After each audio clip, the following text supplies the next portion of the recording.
start that. Can everybody hear me okay? Sorry? Can you hear me okay? Yes, correct. Okay, great. All right. So, hi, everybody. Thank you so much for joining us this evening or this morning, as Tisha said, wherever you are. My name is Maggie. I am the US Director of ACMS. So, as some of you already know, our main office is located in Ulaanbaatar in Mongolia. And then I run kind of US operations and oversee things from afar as much as I can, as well as our activities here in the States. I'm personally based in New Haven, Connecticut. So I'm really happy to see you all here this evening. Really appreciate you taking your time to join us. So I'm very excited to, tell you more about our field schools and about ECMS more generally. So I can give you just maybe a minute or two of overview, just what ACMS is. As you probably have put together, ACMS is short for the American Center for Mongolian Studies. I see a lot of familiar names and faces on this call, so I think a lot of you already, are aware of some of what we do anyway. But I'll give you a brief rundown. So we are a nonprofit here in the States and registered in Mongolia that was founded in 2002 with the mission of supporting scholars and academic exchange and cultural exchange and resources between the US and Mongolia, and really expanded that to include not just US and Mongolia, but also really a more broad, serving as a more broad academic hub in Mongolia for scholars, researchers, students, lifelong learners, enthusiasts who are interested in learning about Mongolia and studying it either in the country or from their home country. We offer Mongolian language classes online and in person, as well as speaker series lectures, also sometimes online, sometimes in person. Just hosted a conference in Denver in November, which went really well with some of our partners there, like Metropolitan State University, as well as research fellowships and other support for scholars who are coming to Mongolia. And we also, of course, the reason that you're all here is that we offer our field school programs during the summer. And those are for short experiential programs focused on different Mongolia-related topics. For example, biodiversity and park, or relation and organization, health, things like that, language and culture, photography. Those are all some of our courses this summer. Of course, they do sometimes change. Just so, and we offer a lot of other programs and activities that are more either one-offs or irregular offerings as well. So feel free to check out our website if you haven't already and follow us on social media. When I'm done talking, I can put those links in the chat for all of you to see. Check. So yeah, really do. I think that be saying a few words. Is she on the call? She's not here. So um, uh, yeah, I think Touche, I can pass it back to you. Yeah. Yeah, and again, thank you all for being here. And feel free to, at the end, we'll have time for questions as well, and I'll hang out until the end. Happy to always provide a foreigner in Mongolia perspective. Of course, you also have our alumni experiences, their own, perspectives as Mongolians. Yeah. Thank you all. Yes, thank you, Maggie, so much. So for the introductions, so today we mainly talk, of course, there's some SMS introduction of what's the Goldfield School, because it's very important program. It's our annual program, which started back in 2019. So we're now into the seventh year, and from seven, that five of those years were like, on the field, and 2 years during the COVID time. Even though it was COVID, we tried to continue this virtually, so over the course of 7 years, we almost more than 200 alumni for the Mongol Field School. And yeah, so it's great to finally bring our some, cohort alumni from the last 7 years. And essentially for the four alumni who are joining with us today are from last 3 years, from 2023, 2024, 2025. And yeah, so I'm sure that they would share their experience, and potentially who are like the folks who are interested in our program right now get some information, gonna hear great, like advice or like experience from all of these amazing our four alumni. So there are certain questions maybe I can guide through for our alumni to talk through their experience. But then remainder of the time, if there's also some other things they want to share on their own, like it's just, they can do that. So I can start with the first questions. That would be, like what was their, overall experience? Like, how did participating in the field school impact you, personally and academically and professionally? So we can go ahead with the one by one and brief intro of you, like which year you're from, and answer that question. So we can start with Kimberly. Want to go first? Yeah, hi. Hi everyone. It's great to be here. I am a middle school history teacher from San Diego, California, and I teach world history and US history. So one of the topics I teach about is Mongolia, as the Mongol Empire. I also teach a lot of like pretty much all the world religions. And so the topic that I was particularly interested in, that was my session, was on Mongolian Buddhism and its connection with the environment. And there was also a connection with shamanism. So it was very, very interesting for me as an educator to go and learn in real life, in person, and be able to bring that back in an authentic way for my students. I feel like I can speak authentically, like I'm not just making stuff up. And um, I mean, it was really hard when I started teaching, and I was like, gosh, I don't know anything about Mongolia. So it was great for me to have that experience and just to really make it real. It was amazing. And I brought back, things that I share with my students and they get excited about it. So for me, that was a great experience. Okay, great. Thank you so much, Kimberly. So let's move on to next, Jennifer, from our cohort from 2024. Could you please introduce yourself and answer that question? Yeah. Hi, thank you. My name is Jennifer Caraher, and I participated in the cohort of 2024.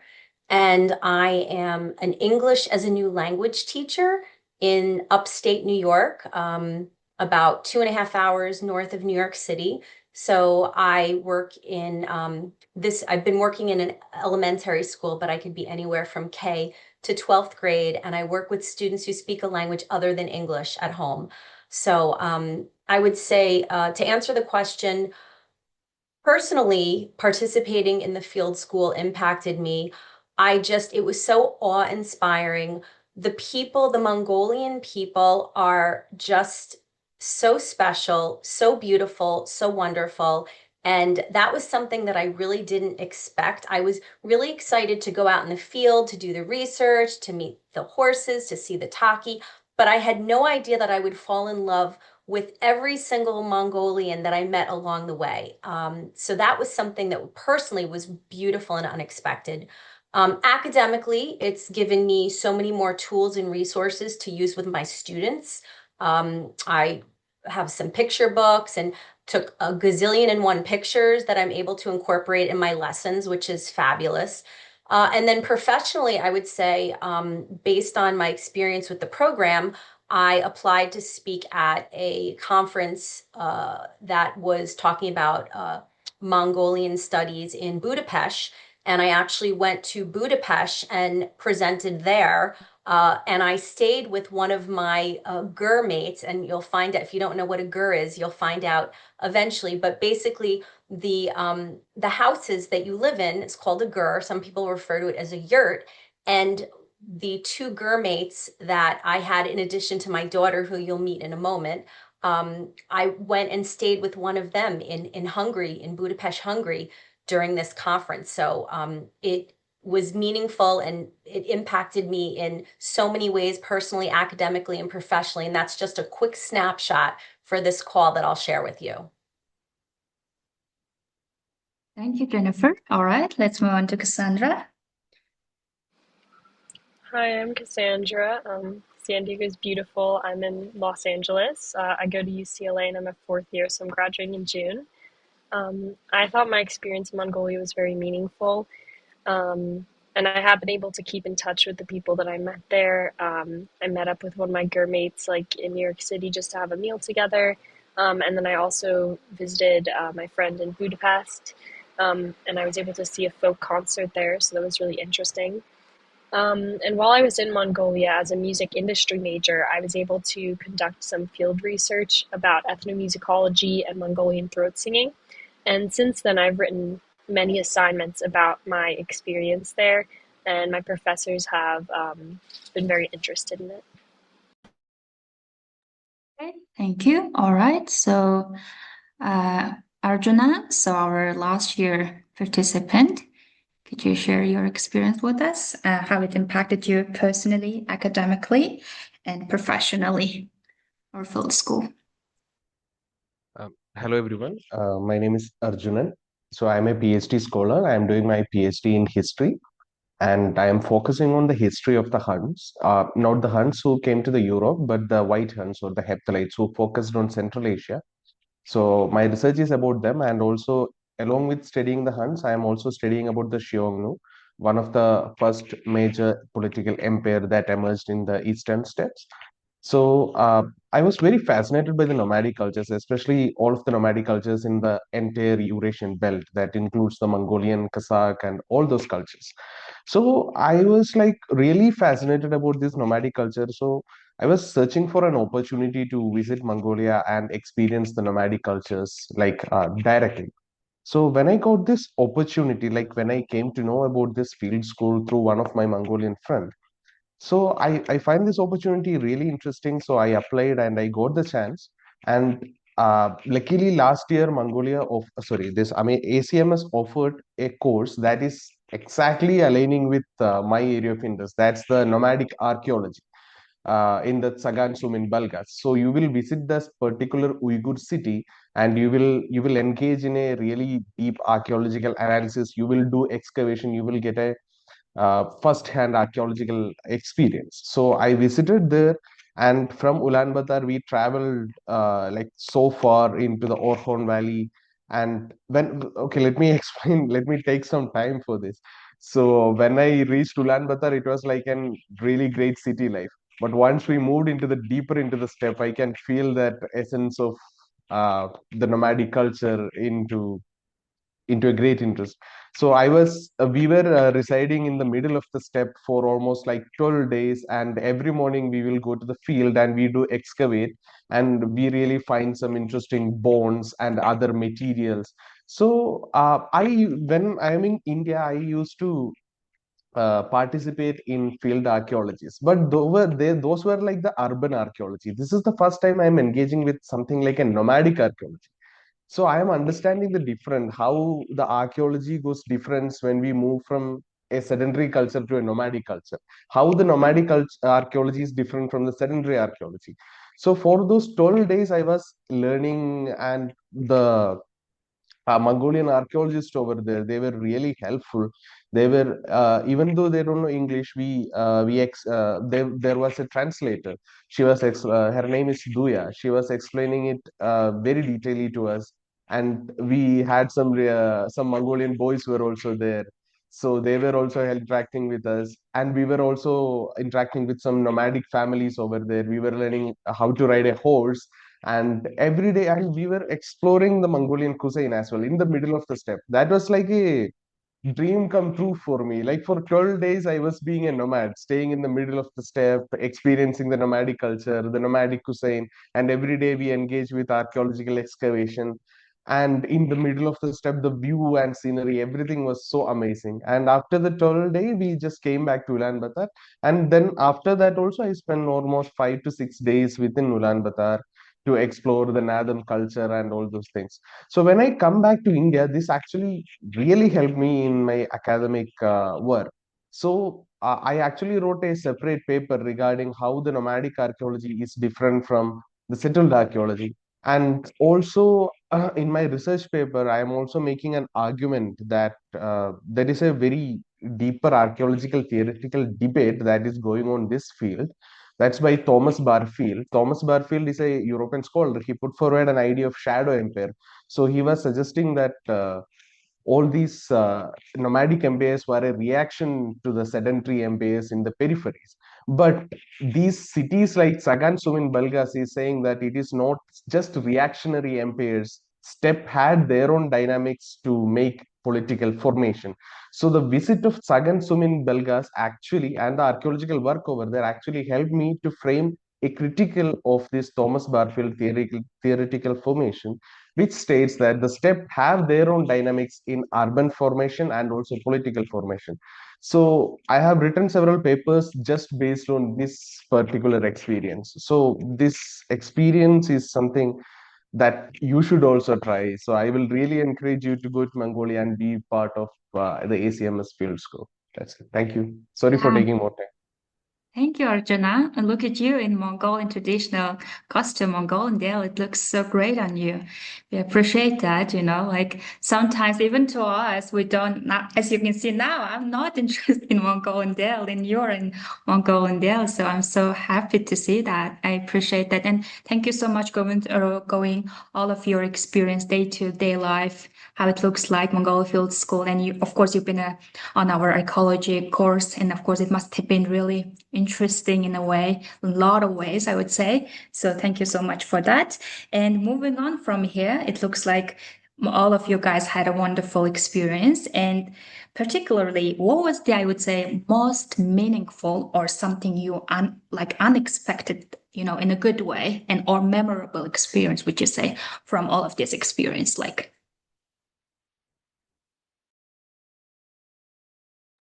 You want me to start again?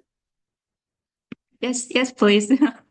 Okay. I mean, I loved everything. But I really loved being out. I agree with Arjunan that UB was actually for me, I mean, I like big cities and it was it's kind of a not that big a city, but I really liked it. I liked the energy. And I was actually surprised by kind of how like there's these very modern buildings and a lot going on. And then there's this like, I don't know, the older things. I don't know. There's a really interesting mix of history there and modernity. And I like there's a very young population and there's a lot of like youth energy, which was really cool. But I personally really loved being out on the steppe, going out in the Kia vans, caravanning. I think I was really shocked when we pulled off of a road and just started driving across a field. And I was like, oh, who knew that Kia vans were off-road vehicles? Like, and we still, drive across, through rivers and over, like, I don't know. That was really interesting for me. It was great. I mean, it was like a lot of hours in the car, but it didn't matter because I was with fun people. Everybody in our van was really interesting. Everybody was like from a different background, and we were just talking and sharing all these, I mean, really interesting experiences. We're all friends, we're all still in touch. So that was really cool while we're watching this amazing country that we're driving across. And I really enjoyed that. The opportunities to go and hike early in the morning, like by myself, and just go and be out in nature. We went out as groups too. Meeting the people, I totally concur with that. Like all the people we met were super friendly. Um, I was super shocked by how much like everybody, at least everybody under 30 like speaks English like an American, which was mind-blowing to me. I was really surprised by how much everybody speaks English, at least the younger set. And so that was really interesting. But yeah, staying in the Gares, just I really loved everything. I was on the Buddhism tour. We met a lot of lamas. They're like very high ranking, religious leaders, which was, an amazing opportunity to have. So yeah, everything. I saw something in the chat, something about food. I'm vegetarian. So Mongolia's menu is not really my thing. But they were super accommodating. There were like 4 vegetarians in my group and we had no issues. And, so that was, I was worried that that might be an issue. It was not an issue. So that was also a really happy surprise. Thank It's you. great. It's amazing. It's so amazing. Cool, cool. Okay, that's great. Okay. So John, we can get back to your question at the end of our this alumni talk conversation because we can also the whoever in the chat box or like whoever joined with us for as a participant for this Zoom session, you will have a chance to ask questions from our alumni here at the end of this overall talk. All right, so I'll let you know. So okay, let's move on to Cassandra. Would you share your like most memorable experience? It could be like riding a horse, I don't know, like, food, like most memorable experience. What was that? I really enjoyed observing Przewalski's horses and seeing them like out in the wild. We also were observing like the marmoth holes one day and just like tracking them and like walking through the grass. That was like a very memorable experience for me, just like fully being outside and yeah, it was very interesting. All right, thank you. Jennifer? I think probably just to unpack what I think both Kimberly and Cassandra touched upon was actually being out in the field and doing the research. Obviously, I had an idea. I was given an itinerary of what we'd be doing ahead of time, but to know that we were actually out there doing research that then at the end of the day we would go back and meet up and we would hear the scientists unpack that data and sort of present it to us. And I knew there was research that was going to happen, but I had no idea how meaningful and how legitimate the research that we were doing was going to be. So that was really such a pleasant surprise. And then I would just also comment on just the bonds that we formed, not only with the other members of our cohort. I think our cohort had people from 9 different countries around the world, but even just our leaders, Surma and Amgalan, like they're on the call and like I'm in touch with them today. So, it's we Surma and I met up in New York City. Like, I might go see her in DC the next time she's there. So I think the bonds that you build with the people is so beautiful and just very surprising. Great, thank you. All right. Arjuna? Yep, there is a couple of experience. First one among that, we visited one particular Bronze Age burial sites during our excavation. We were excavating on an Uyghur city, but we went to explore certain Bronze Age burial practices known as kiriksurs. So we were exploring there, and it was an amazing experience.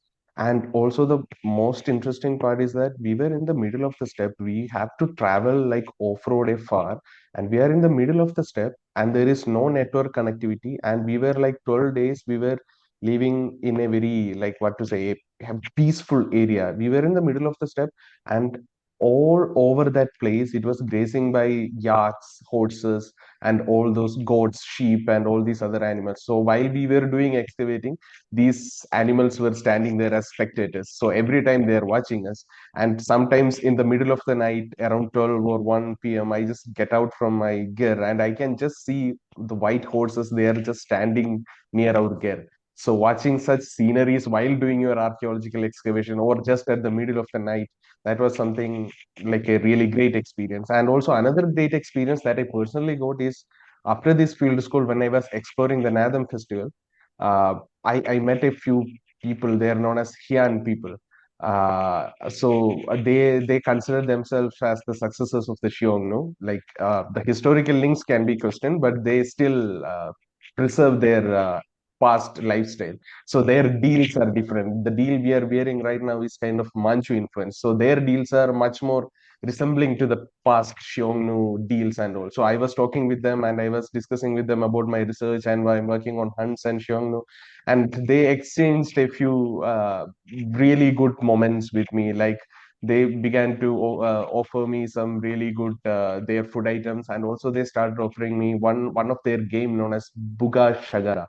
It's one of the earliest or the very old nomadic board games that is existed in Mongolia. So they offered me one of the game board like that, and that that meetup was very unplanned, and but it was really interesting. And in my university, like after like 1 or 2 weeks, we are planning a historical society thing where we discuss about ancient games. So I am planning to take that board and discuss about the nomadic board game culture in my university. So all of the Indian students over there get an idea about how the nomadic cultures looks like, how the nomadic game history is working. So that meetup actually helped me a lot for my further research as well.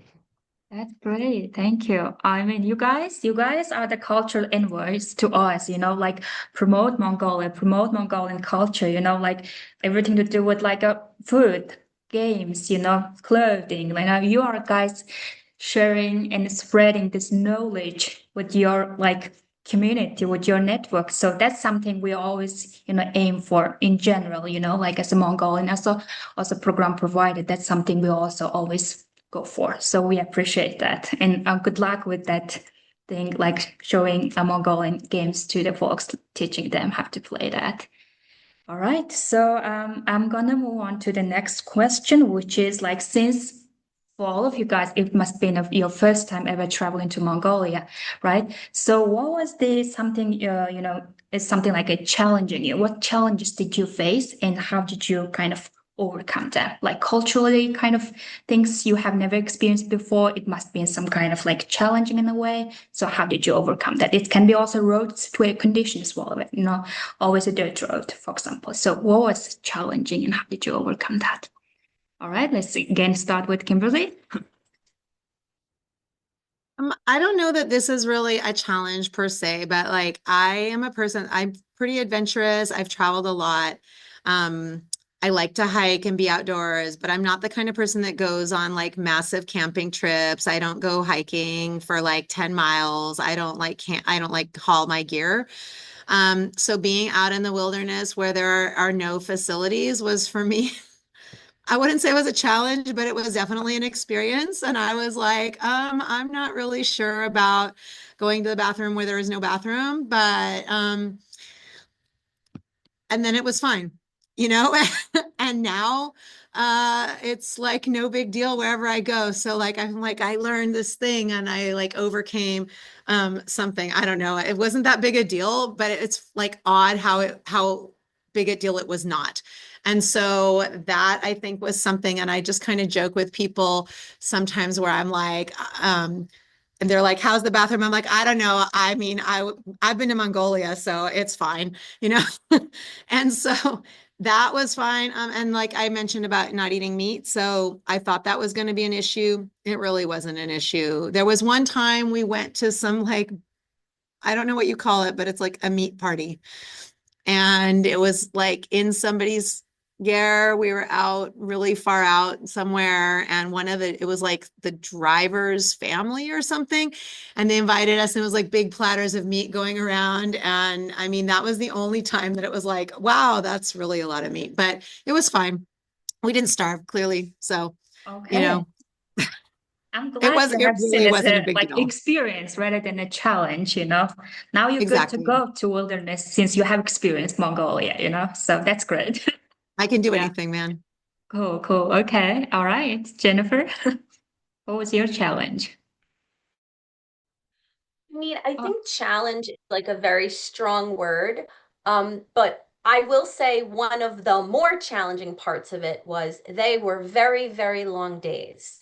Um, we would often wake up very early, sometimes before the sun would rise, and Surma's over there smiling. Um, and there was so much that was packed into a day.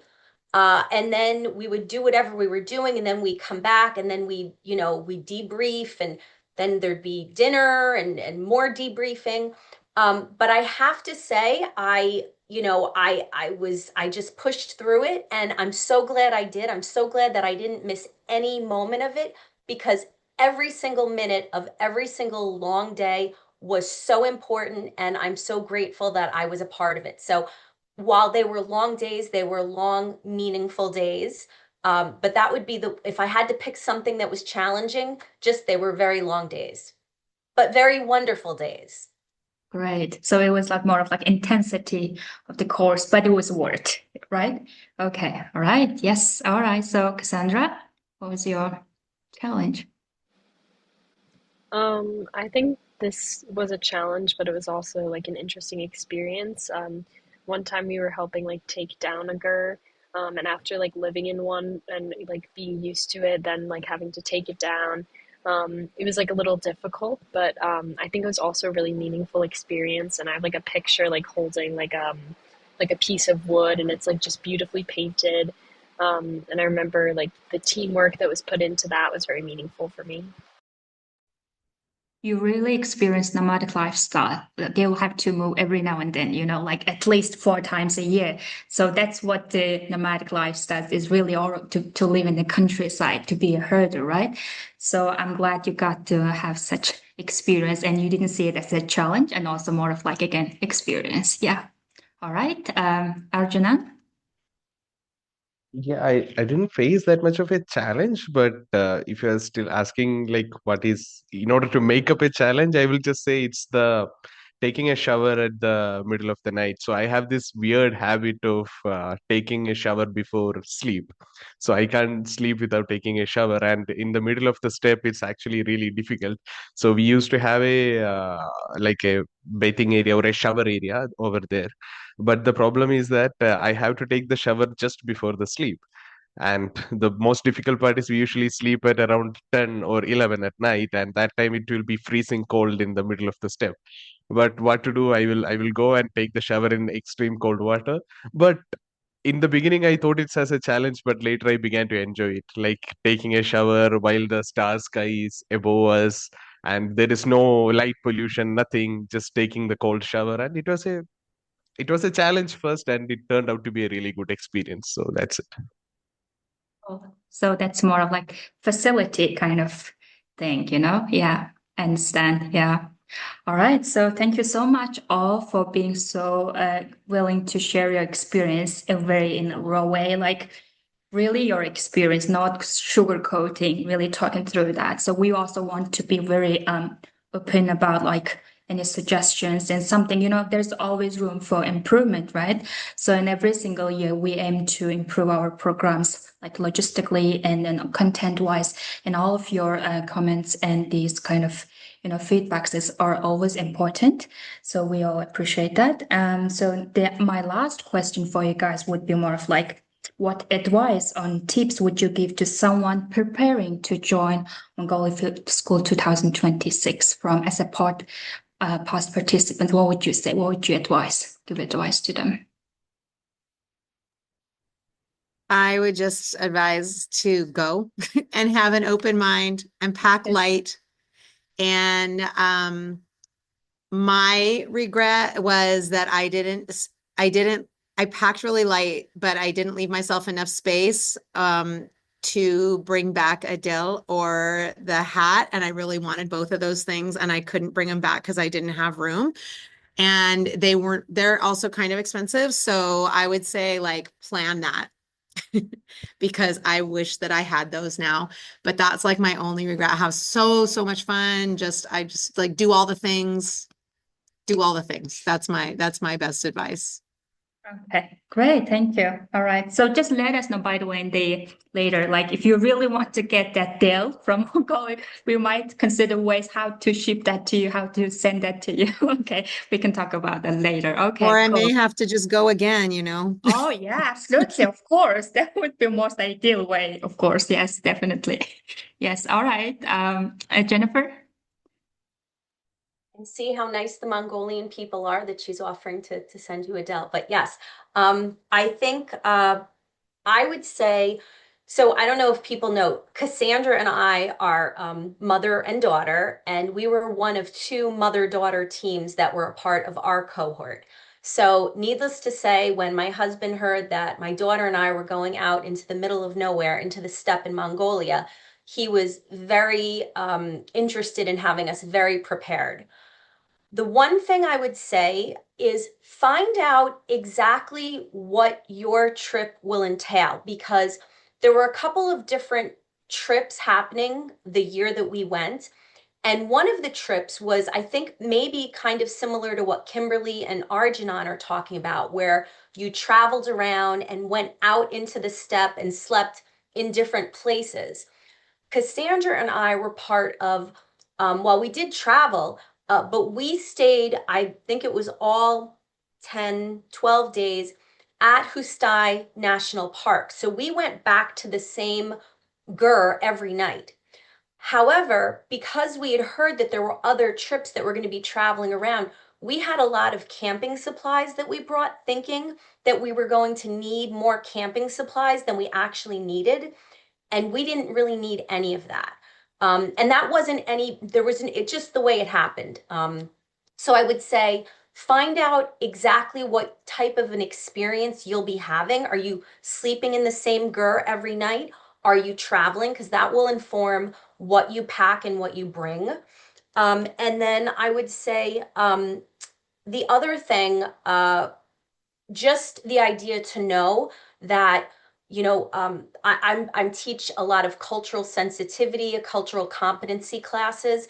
And one of the things that I thought going into this, seeing Arjunan wear the Dell is, as Americans, we hear more than ever cultural appropriation. If this is not from your culture, don't do it, don't take it.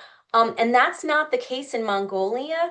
The Mongolian people absolutely love when you wear the Dell. They love when you immerse yourself in everything completely. So I would say, just be prepared to put aside some of the things that in this country we might think about culture and sharing your culture, and just be open to everything with an open mind and an open heart. Yeah, that's a really good point. Exactly. I totally agree with your point. Yes, we love when you guys embrace the culture, they embrace Mongolian culture. And sometimes it's quite overwhelming when you're traveling to a new country, a new culture, exposed to new things. So you have this concern about like, am I offending something in a way, like something like that. But when it comes to Mongolian culture, especially in our mindset, of course, I cannot represent whole Mongolia, but in general, we are quite open-minded people. Maybe it's because of our nomadic culture, so we are like, and for example, let's say if you like make some cultural mistake, like, of course, it was not your intention, we'll be, like quite a gentle, okay with that. We will not be offended right away. Oh, this American, this person is doing this and that. But that's also, as a program provider, we will provide certain like cultural introductions to you guys, have to visit family, have to properly greet, Mongolian folks, what to wear, etc., etc. But again, there's a long list of the things do and do not. Even to us, the locals, we have to sometimes remind ourselves that. But since it's your first time, like everybody would be happy to like to teach you that, be okay when you make a small mistakes. They will be okay with, not okay with that, I meant in a way that they will be, oh, it's not like that way, this is how we do it. So, and there's always gonna be your instructors over there and your like some assistants from logistical side. So if you do have any questions, we will always be there for you guys. So yeah. Thank you for that point, Jennifer. I talked too much about that based off that. So sorry about that. Okay, let's move on to Cassandra. So as one of our like representing young participants, what was your advice to your fellow maybe students who are going to visit Mongolia during their like vacation or anything? Like, is there anything specific you wanna share or give advice? I agree about being prepared is very important, making sure you have like the right clothes with you and like some good shoes to wear. Um, my mom and I both bought a Dell while we were there, so I was able to find one that was like a little bit less expensive. So that was good to just find that. And then I was actually able to get some photos in my Dell while I was there, because like another one of the participants is a photographer. So it was really great to have some photos like in the steppe with my Dell, to really have that memorable experience. Um, Yeah, I think just like being prepared as much as you can. Like even this is kind of a odd thing to bring up, but I got like some food poisoning while I was there. So I had to like borrow some medications from other people, and then I was also given some medication. But maybe just like having your own little backup supply of something, if you know that you're sensitive to that type of thing. Yes. Yeah. Speaking of which, we are also planning our next information session, which solely focus on this, syllabus of the program, each course, and also what to pack, logistical side, what to prepare. So we're gonna have that information session later in February. So of course we will announce that and remind you guys about that session. So I think we'll go through all of these packings, and it's gonna be led by our course instructors. Like for example, this year, our wonderful instructors like Turma, Amoklang, they are leading the courses this year again. So I'm sure they have a lot of experience in doing it. And I am confident that they can go through like all of these details in the later for that session. Yes. Thank you. All right, Arjuna, what would you say to new? Yeah, please be like just go with an open mind and try to explore everything. You won't get this opportunity every time. So ACMS is actually offering a really great opportunity, and which covers like a lot of area. Depending upon the field school, I should say. So the field school I choose, it actually covered a lot of part. We also visited the Harkorin and also several other monasteries across the Ulaanbaatar, several museums. So that's museum tour was something which I need to give ACMS a lot of praise to. We visited several museums, and all those museum tour was really great. So just have an open mind to try and explore everything, and also the food items. So there are several food items you will get a chance to taste, like arul, horhog, then booze. Every food items you will get a chance. So try to explore that, and you won't get it regularly in other parts of the world. So try it, everything Suvian and all these food items, and to be an open mind, uh, and just go there and explore everything. And one thing I just personally recommend you is that just find a few days after the field school or before the field school where you can explore Mongolia by yourself. Yes, the field school is a really good opportunity, but what I did after the field school, I also allotted like 5 days for me to explore the Mongolia personally, like a solo travel. So I traveled across Ulaanbaatar, Sonjin Boldog, and all these areas, and also went to one Nadam festival alone, all alone. So that is some experience that you will get. So a lot of my other participants actually left Mongolia just one day after the field school. But considering that I spent like a 4 more days where I explored Mongolia, Ulaanbaatar, and all those places that possibly by myself. So that experience was actually like something which is very close to my heart. So I was going there without any guide or someone. I was just using a Google translator and going there and trying everything by myself. That actually gave me a lot of happiness, and exploring myself, understanding my own character, and exploring everything by myself, and giving me a lot of confidence that yes, I can also do that. So if you can afford that, like 2 3 4 more days where you can, if not only other parts of Mongolia, just within Ulaanbaatar, and Ulaanbaatar is very safe as well, so you don't need to worry about that, and you can use Google Translator as well. So just like 2 3 days within Ulaanbaatar, exploring it by yourself, so like as a solo traveler, that is something you will cherish forever in your life. So if you get an opportunity like that, just go for that. That's one of my suggestion for the upcoming participants. That's it. Okay, thank you so much. So this is the kind of wrap up for from my end for the questions. So now we have other participants who are also willing to join our upcoming field school. So please feel free to ask if you do have any questions from our alumni, even in the chat box, or you can just simply raise your hand and go ahead ask your questions. So we invite you for that. So I think first was from John, right? So I think Kimberly briefly answered that question. So John was asking about like Mongolian food, like you tried for the first time. So how was it? Like, of course, it's more of like a meat, it's a basic ingredient for most of the Mongolian traditions food. So how was your experience with Mongolian food in the first time trying? I don't think I'm the person to ask about that, but it sounds like Arjunan has good recommendations. Yeah, all right, Arjun. Uh, so I actually personally make certain Mongolian food items in my own home.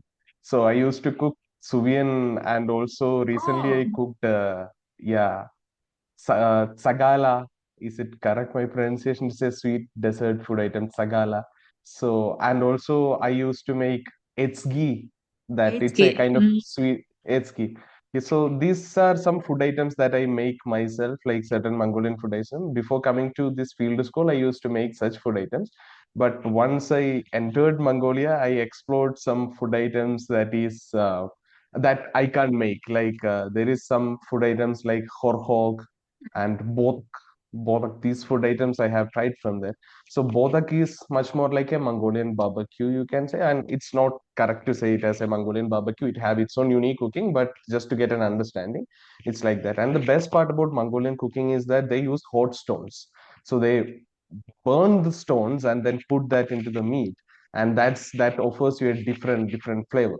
So that is something I really like. And my most favorite part is arul is something which I really enjoyed. So there are arul is dried curd, so it have a sugary flavor and it's really tasty. So you will get camel arul, goat arul, sheep arul, cow arul. So in the Ulaanbaatar, there is Naranthul market, and there are several other markets. If you go there, you will get a lot of, you can taste a lot of aruls, and aruls is really tasty. And then Airak. Airag I tried when I was in Sagansum in Bulgas. So Airag is really good. The fermented horse milk, and the fermented horse milk was also good. And I also get a chance to taste the marmot meat, the tarvak. It's a marmot meat also, and these are the main food items I tried there. Then budak and bus is more like that Dumpling. Mm-hmm. dumpling food. Yeah, bus was also tasty. And then I forgot the name. Oh shit, bus. Array, that dried bus. What you call that? That pancake. I forgot. For Uh, sure. Hoshur. Oh, Yeah, how can I forget that? Oh, Hoshur is my favorite among all the yeah, food. The yeah. Hoshur is really tasty. So the Nadam Hoshur was really Oh, yeah, marvelous. So yeah. all the Mongolian food items are really great. I really enjoyed. Yeah. Yeah, yeah.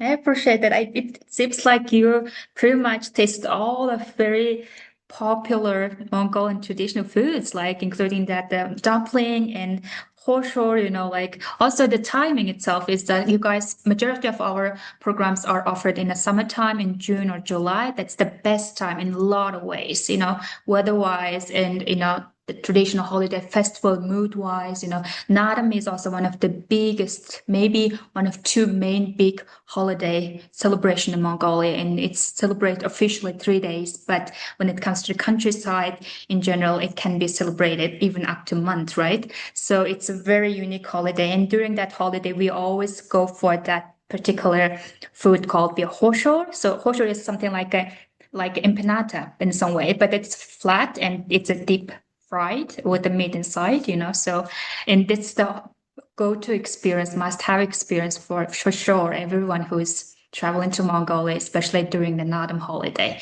and also for locals, will have to always try taste at least one horseshoe during that festival. We have to. This is, even though you can be, like someone not into that meat thing, but still you have to do that. So like that, we have a lot of cultural kind of things, like food wise, we have plenty of options, but it's mostly meat, of course. But and also you mentioned about that the dairy products like arak. I think you guys all must have tried that. So arak is made fermented milk, and also it's gonna be like national favorite beverage during the summertime because you will only get to taste that fresh made fermented milk only in the summertime. So, but of course, not everybody would have it, produce it. It's more of like as long as you have plenty of many of those mares, the herders, as long as you have those, and plenty of them, you can have, the fermented milk. So yeah, All right, thank you so much. So I'm also so excited for upcoming summer. Like when you talk about that NADAM and everything, even to us, we are celebrating every single year. It's something really special to us. So I hope that these new participants will get to enjoy that experience as well. Yeah.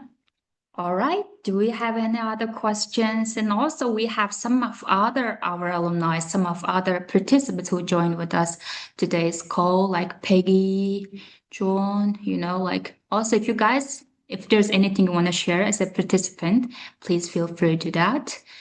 And yeah, and in the meantime, Cassandra, Kimberly, Jennifer, and Arjunan, if there was anything you were going to share or willing to share, but my questions didn't cover that, please feel free to share that too. I would just say, I was not certain, whether I should go ahead with this or not. And I bet all of you are kind of on the fence, and it's a huge commitment. It's, there's a financial obligation, there's a time obligation, there's an obligation to take a risk, to take a chance. And it was the best thing I've ever done. I don't say this about, I've never said this about anything else. It was truly a life-changing experience. I'm so glad I did it. And if you're even able to consider doing this, go for it. It truly is a one-of-a-kind opportunity. And, it's just really hard to put into words what it truly is. So just know, if you're on the fence, just go for it. Okay, thank you, Jennifer. All right. Yes. Anyone else? Like anyone? I was also going to add, we went to the festival and it was beautiful, and we were able to see some performances there. And we tried that like deep fried snack. They have like a vegetarian version of that, and it's very good. It's very tasty. Since then, I've had it a few times, and I'm like, wow, I know what this is. This gives me like some positive memories. And there were lots of vegetarian options, like alternative meat options and stuff. So I thought that was very accessible. Yeah, it's a positive experience for me. Okay, thank you. I guess I was gonna say I agree with the Jennifer. It's indeed a life-changing experience. I went there last summer, just once for 2 weeks. I fell in love in this country.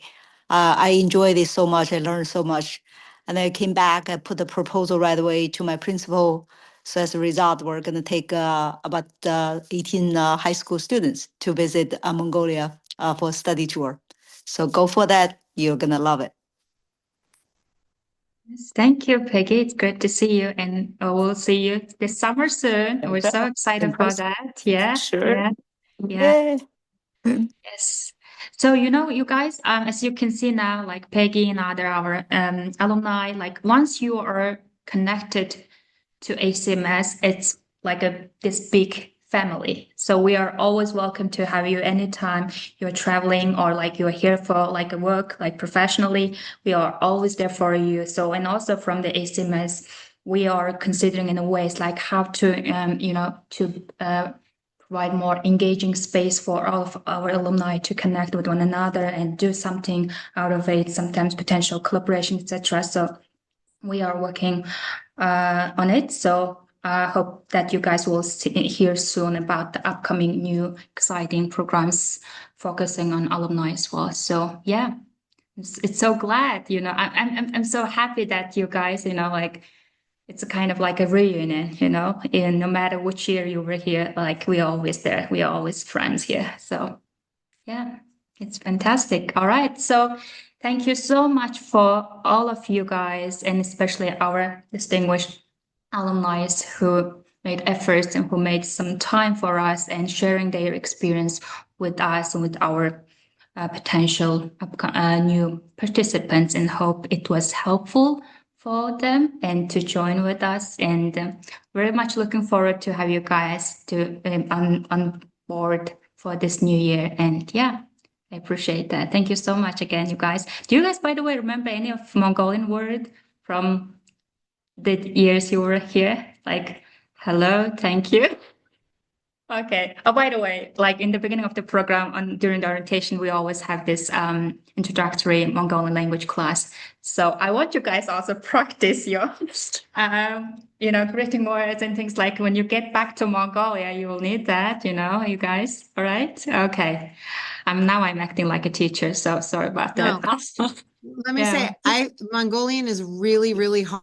And I am a person who has studied a little bit of a lot of languages, but I found it incredibly challenging. However, I still have the papers that they gave us that day at that class, and I share them with my students every year, and we try really hard to say the words correctly. So Okay. we still work at it. Okay. Oh, I remember now. It's a za, za. Yes, okay, yes. Ta. All right. That's Ta. yeah. Bye, Ta. So thank you, everybody, and hope to see you guys soon, sooner or later. So yeah, I appreciate that. Bye. Have a Thank good you so night. much. Have a good day. Bye. Bye. Thank you all for coming. Here.